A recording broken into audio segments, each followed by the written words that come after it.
Ambassador Yuna stood in the center of the Grand Assembly, hall on Calyx Prime. The ceiling stretched so high above her that clouds actually formed near the top. 12 species had built this place together, thousands of years before humans had learned to make fire. Now she stood where no human had ever stood before, and she carried the hopes of 8 billion people on her shoulders. The council members sat in a massive circle around her.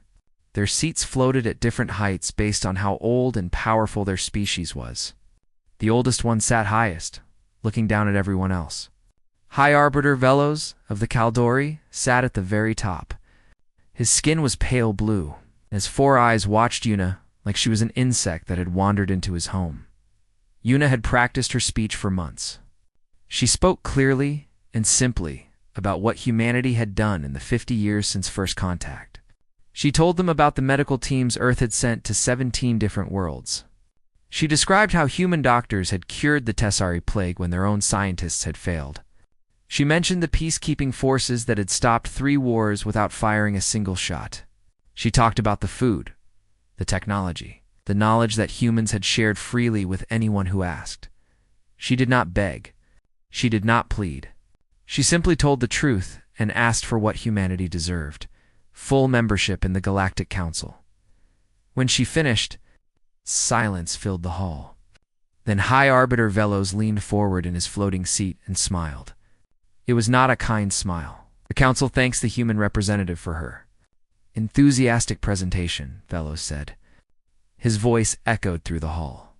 We have discussed humanity's application at great length. After careful consideration, we have decided to grant Earth the status of provisional observer. Yuna's face did not change, but her heart sank. Provisional observer was barely a step above nothing. It meant humans could watch council meetings but not speak. They could not vote. They could not propose laws. They were guests at best, servants at worst. May I ask the council's reasoning? Yuna said.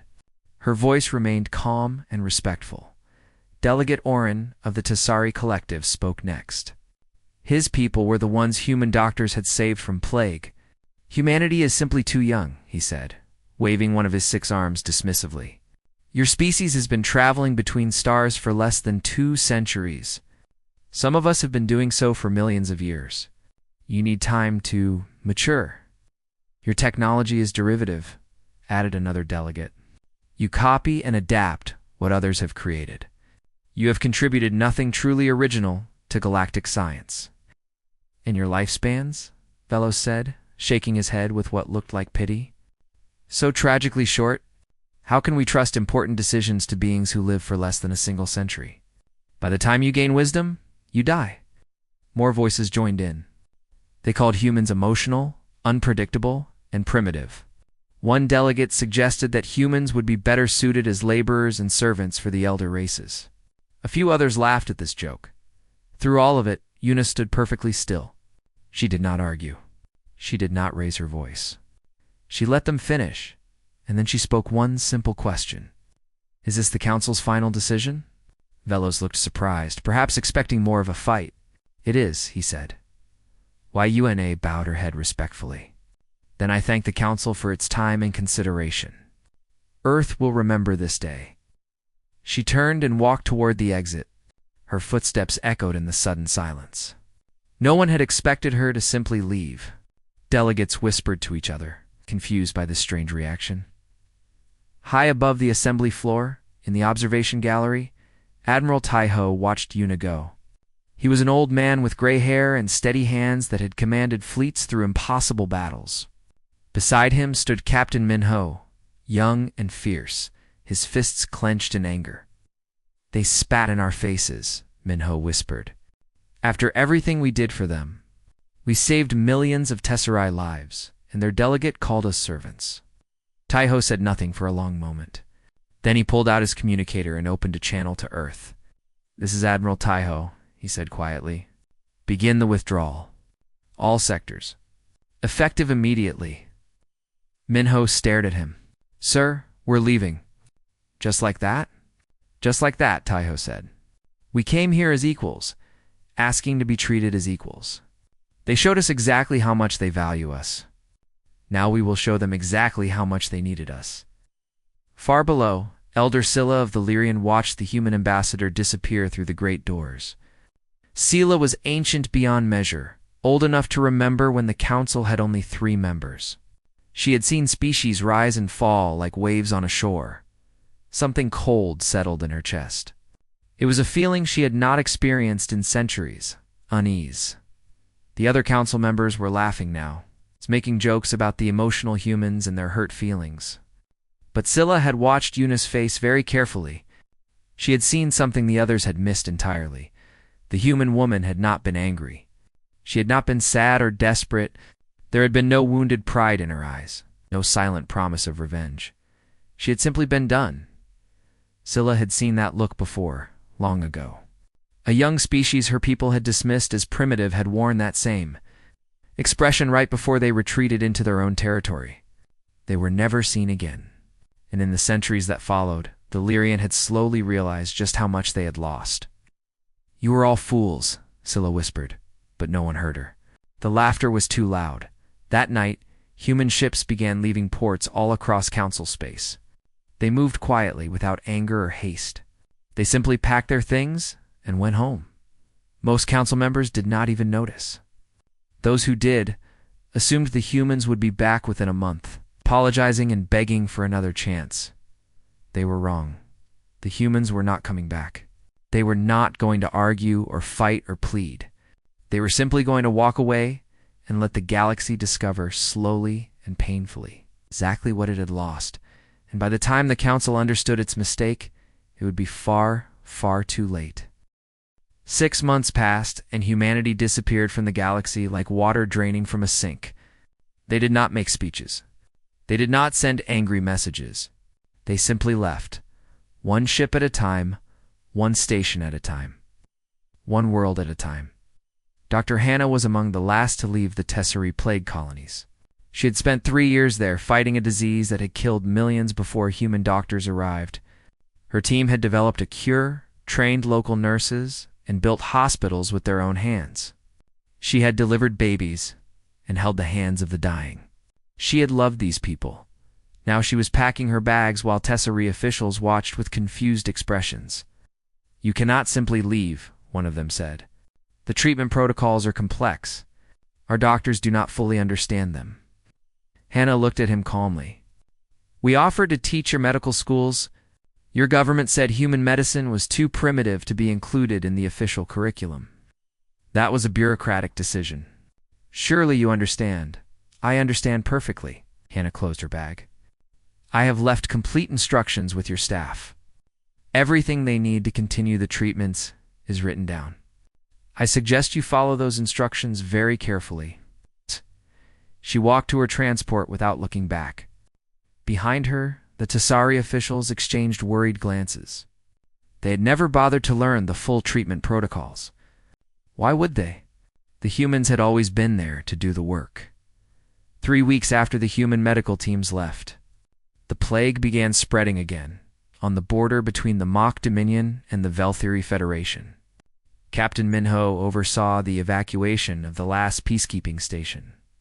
Human soldiers had been standing between these two species for 30 years, preventing a war that both sides desperately wanted to fight. Commander Brax of the Mock Dominion came to watch them leave. He was a massive creature covered in thick scales, with arms strong enough to crush metal. He had fought beside humans in several small conflicts, and had learned to respect their strange way of solving problems without violence. "You are truly leaving," Brax said. It was not a question. "We are," Minho replied. "The council insulted you. I understand. But this border will burn without your people here." Minho finished loading the last crate onto the transport. Then he turned and extended his hand to Brax. The alien looked at it for a moment, then took it carefully, remembering the human custom. "We were never given any credit for keeping this peace," Minho said. "We were never thanked. We were called primitive peacekeepers, playing at diplomacy. Perhaps it is time for the elder races to solve their own problems." Brax watched the human ship rise into the sky and disappear. 2 days later, mock warships crossed the border, and the killing began. All across council space, things fell apart in small ways and large ways. Human-built communication relays went dark when Earth reclaimed its technology. Suddenly, messages that had traveled instantly now took days or weeks. Trade ships got lost on routes that human navigators had mapped. Some never arrived at all. The unique crops that humanity had developed to grow on alien worlds began to fail.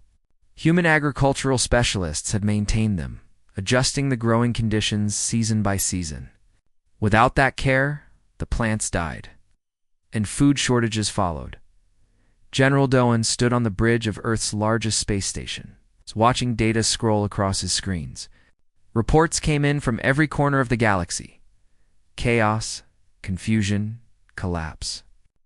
He felt no satisfaction at this news. He had hoped, secretly, that the galaxy would manage without humanity. It would have meant that humans were not as important as they believed, but the numbers did not lie. Humanity had been holding things together in ways no one had noticed. "Sir," an officer said, "the Veil Protocol is ready for activation." What? Doan nodded slowly. The Veil was humanity's final statement to the galaxy. It was not a weapon. It was a wall. A network of stations and satellites that would surround Earth's territory completely. "Blocking any ship that tried to enter without permission, activate it," Doan said. Across 1,000 points of space, the Veil came online. It shimmered like heat waves on a summer road, visible from light years away. Any ship that approached would find itself gently but firmly turned around. There was no violence in it, no threat, just a closed door. Back on Calyx Prime, High Arbiter Velos received reports about all these events. His advisors seemed worried, but Velos waved away their concerns. "Let the children have their tantrum," he said, leaning back in his floating seat. "They will come crawling back soon enough. Where else can they go? What can they possibly do without us?" The other council members nodded in agreement. They had ruled the galaxy for millions of years. They had seen species come and go. Humanity was young and emotional. They would calm down. They would return. They would beg for forgiveness and accept whatever scraps the council offered them. Elder Scylla sat silently in her corner, saying nothing. She had tried to warn them. She had told them about the ancient species that had walked away and never returned. No one had listened. Now she watched the reports coming in. She saw the plague spreading on Tessari worlds. She saw the war raging on the Mach border. She saw trade routes collapsing and communication networks failing. And she saw that shimmer of the Veil glowing softly at the edge of human space, like a door that had been quietly closed. The humans were not coming back. They were not having a tantrum. They had simply decided that the galaxy was not worth their time. Scylla had lived for thousands of years, and in all that time she had learned one simple truth. It was easy to ignore people who were screaming at you. But it was impossible to ignore people who would stop talking altogether. The silence from human space was the loudest sound she had ever heard, and somewhere deep in her ancient heart, she knew that by the time the council understood what they had lost, the chance to get it back would be gone forever. Some doors once closed could never be opened again. The humans had learned this lesson long ago. Now, they were teaching it to the stars.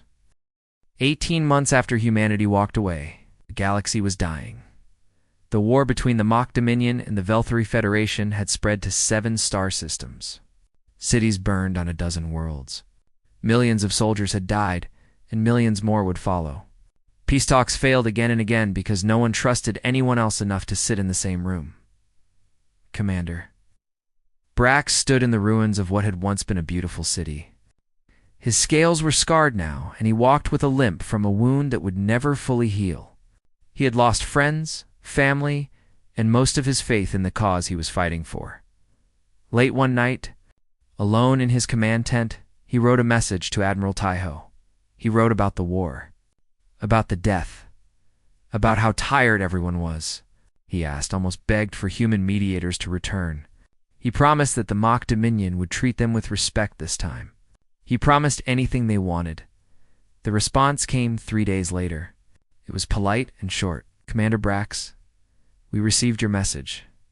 We are sorry for the suffering your people are experiencing. However, as humanity is no longer a member of or applicant to the Galactic Council, this matter is outside our authority. This is no longer our concern. We wish you peace." Brax read the message 5 times.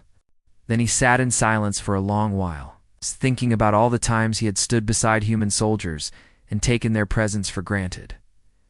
On Tasari Prime, the plague had become something far worse. It had mutated, as plagues do when they are not treated properly. The new strain killed faster and spread easier. Hospitals overflowed.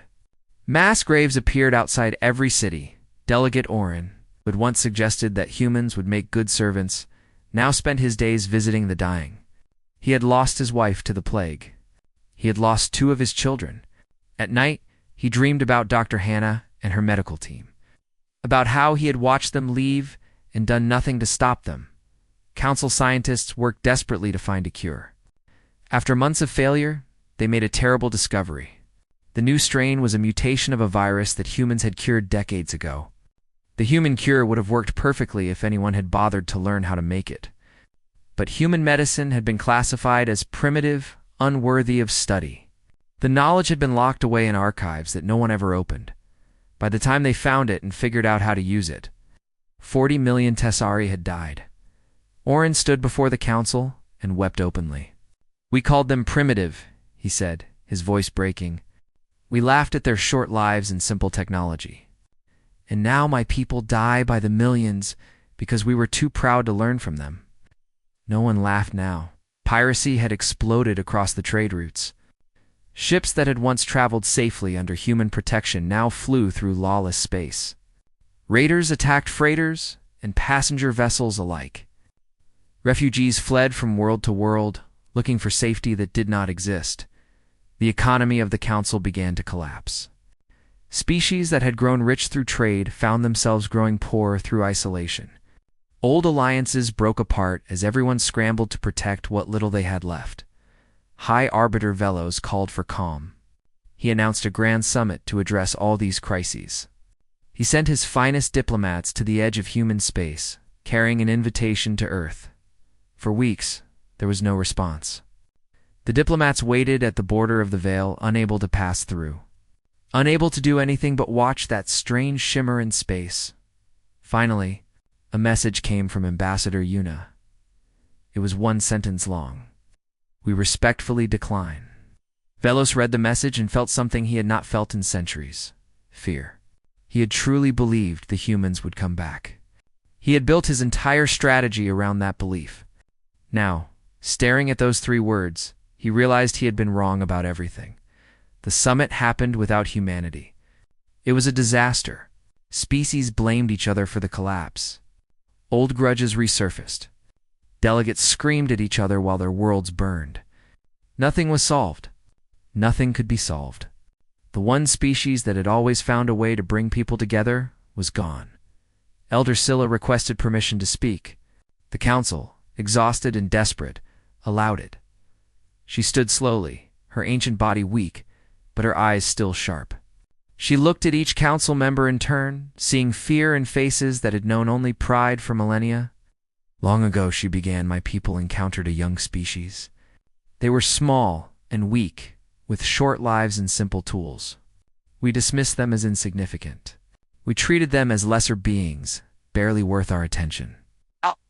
The council listened in silence. One day, they stopped coming to our gates. They stopped asking for our help. They simply retreated into their own territory and closed their borders. We laughed at first. We thought they would return. Scylla paused, her eyes distant with memory. They never did. And in the centuries that followed, we discovered how much they had been doing for us. Quietly, without asking for recognition. By the time we understood our mistake, they were gone forever. We never found them again. She looked directly at Velos. When the young ones stop asking for your approval, it means they no longer need it. The humans are not angry with us. They are not punishing us. They have simply realized that they are better off alone. And that High Arbiter is far worse than any war they could have waged against us. Velos had no response. For the first time in his life, he had nothing to say. Outside the council chambers, the galaxy continued to fall apart. Wars raged. Plagues spread. Ships vanished in the dark between stars. And through it all, the veil around human space glowed softly, reminder of a door that had been closed and might never open again. The darkness was growing, and humanity was no longer there to light the way. 3 years after humanity walked away, the Galactic Council sent its greatest delegation to beg them to return. 12 ships carried representatives from every major species. High Arbiter Velos himself led the group, something that had not happened in living memory. They brought gifts, treaties, and promises. They brought everything they thought humans might want. The journey to the edge of human space took 2 weeks. The delegation spent most of that time arguing about what to say and who would say it. They practiced speeches and rehearsed apologies. They were nervous in ways none of them had been nervous before. When they finally arrived at the border, they found the veil waiting for them. It was beautiful and terrible at the same time. A wall of shimmering light stretched across space as far as their instruments could see. It made no threats. It carried no weapons. It simply existed, and nothing could pass through it without permission. The delegation sent message after message, requesting entry, begging for a meeting. For 3 days, there was no response. Velos paced the bridge of his ship, watching the veil shimmer and wondering if humanity would simply ignore them forever. On the 4th day, a holographic image appeared on every ship in the delegation. Admiral Taiho looked older than Velos remembered. His hair was completely white now, and deep lines marked his face. But his eyes were calm and clear. The eyes of a man who had made peace with his choices long ago.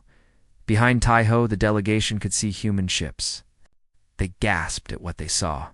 The vessels were massive, far larger than anything the Council had ever built.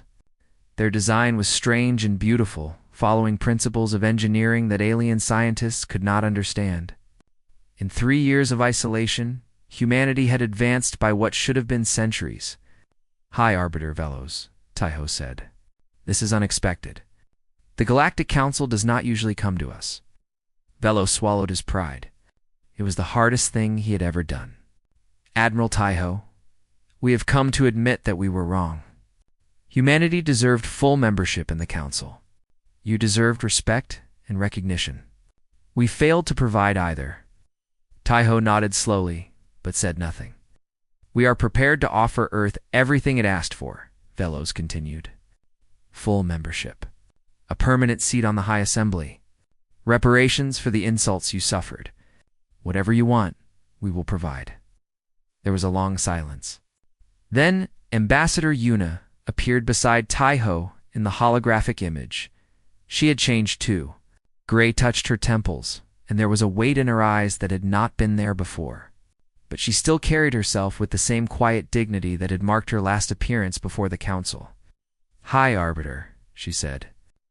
"Before we discuss terms, I need to ask you one question." Velos nodded eagerly. "Anything. Do you understand why we left?" The question hung in the air. Velos opened his mouth to answer, then closed it again. He looked at his advisors, but they offered no help. "Misunderstandings," he said finally. "Cultural differences. Bureaucratic oversights. Perhaps we were not as welcoming as we should have been." Yuna shook her head slowly. "No, you still do not understand." She took a step forward, and her holographic image seemed to fill the entire bridge of Velos's ship.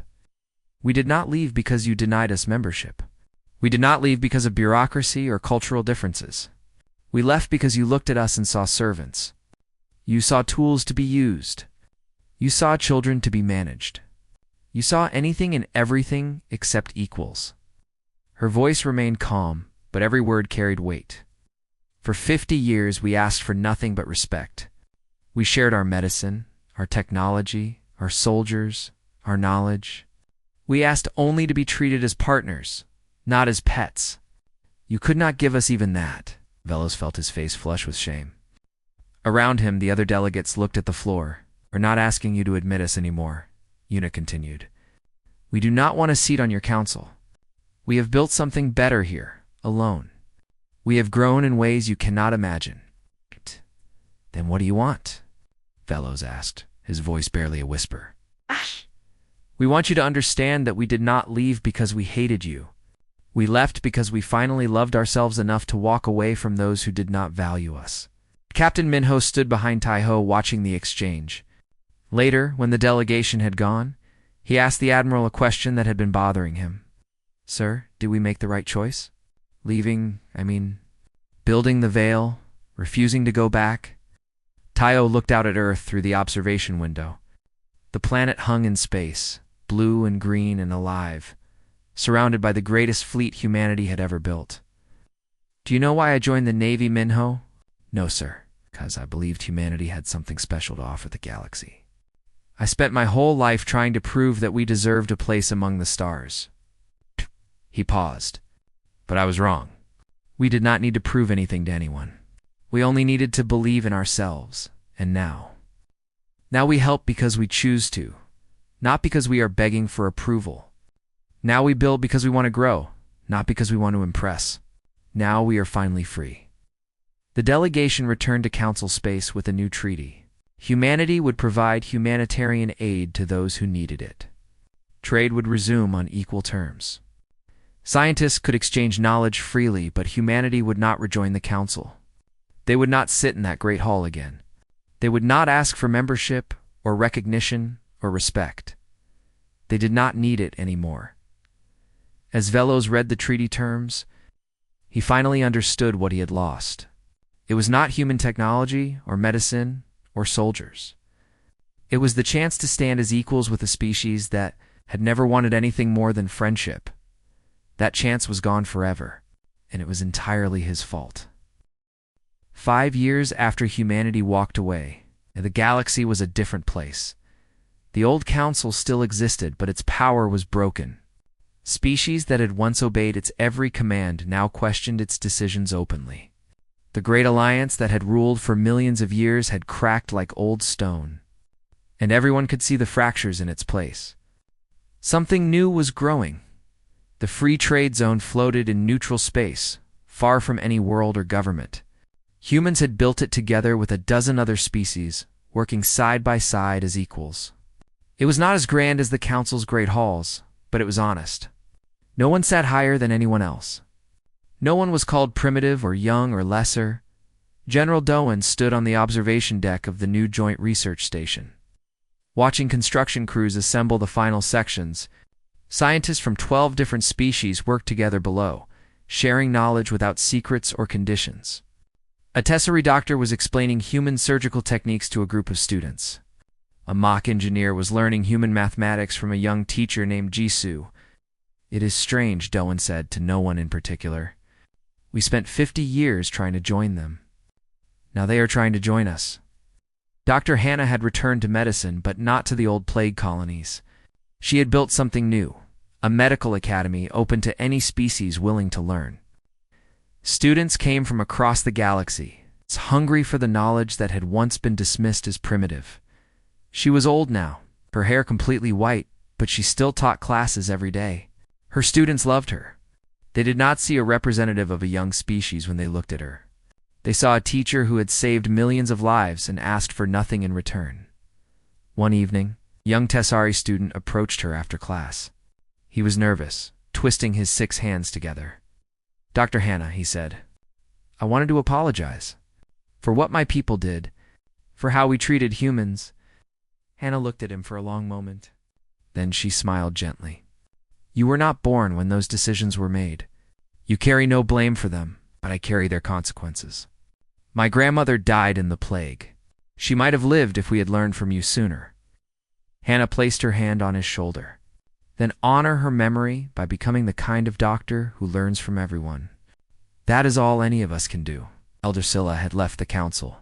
She was an outcast now, blamed by many for predicting the disaster that had followed. Her own people had turned their backs on her, but humanity had not forgotten her. Warning's ambassador Yuna personally invited Scylla to Earth.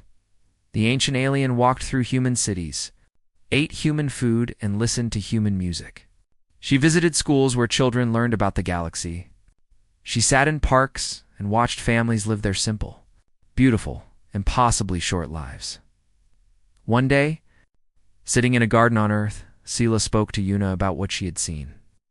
In all my thousands of years, she said, I have never seen a species earn respect by simply refusing to accept disrespect. Your people did not fight us. You did not threaten us. You simply walked away and built something better. We learned long ago that you cannot make someone respect you, Una replied. You can only respect yourself and wait for others to notice. The Council still does not understand what they lost. Perhaps they never will. But that is not our problem anymore. High Arbiter Velos died quietly 3 years after the delegation to human space. He spent his final days in a small room, surrounded by reports of everything that had gone wrong under his leadership. History would not remember him kindly. Delegate Orin of the Tessari survived the plague, but he was a changed being. He resigned from politics and spent his remaining years building bridges with humanity. He funded scholarships for Tessari students at human universities. He translated human literature into Tessari languages. He never stopped trying to repair what his pride had broken. Commander X retired from the military after the war finally ended. He had grown tired of killing and tired of hate. To everyone's surprise, he became a teacher of human philosophy. His students were confused at first. Why would a great warrior study the thoughts of such a young species? Because they understood something we did not, Brax would tell them. They understood that true strength is not the power to destroy your enemies. It is the power to walk away from those who do not deserve your presence. The final scene of this story takes place on a space station above Earth. A young human girl named Somi stands at a viewing window, watching the stars. Beside her is an alien child, a young Tessari whose parents work at the Joint Research Station. They do not know the old hatreds. They have never heard of the Council's insults, or the plague, or the wars. They only know that they are friends, that the universe is vast and beautiful, and that they have their whole lives ahead of them. Admiral Taiho, a very old man, watches them from across the room. His hair is white, his hands shake slightly, and he needs a cane to walk. But his eyes are peaceful. Captain Minho himself, gray-haired now, stands beside him. What are you thinking, sir? Taiho smiles. I am thinking that we did something right. Not by conquering the galaxy. Not by proving ourselves in war. Just by walking away quietly and showing them what they had lost. Do you think they finally understand? Some of them, not all. But those children over there, they will never know a galaxy where humans are treated as lesser beings. They will grow up in a universe where we are equals. That is enough. Outside the window, the stars shine, cold and bright and eternal. The galaxy is still vast and often cruel. But humanity has found its place in it. Not by begging or fighting or proving anything to anyone, just by being true to themselves and walking their own path. The humans had taught the stars. It's a lesson older than light itself. That respect cannot be begged for, only earned or quietly refused. And in the silence of their departure, it's spoken louder than any words ever could. Some doors, once closed, stay closed forever. But some doors, when they open again, reveal something far more beautiful than what existed before. This was humanity's gift to the galaxy. Not their technology. Not their medicine. Not their soldiers. Just the simple truth that everyone deserves to be treated with dignity. And those who refuse to give it will eventually find themselves standing alone, wondering where everyone went. The humans never forgot that truth. And now, neither would the stars.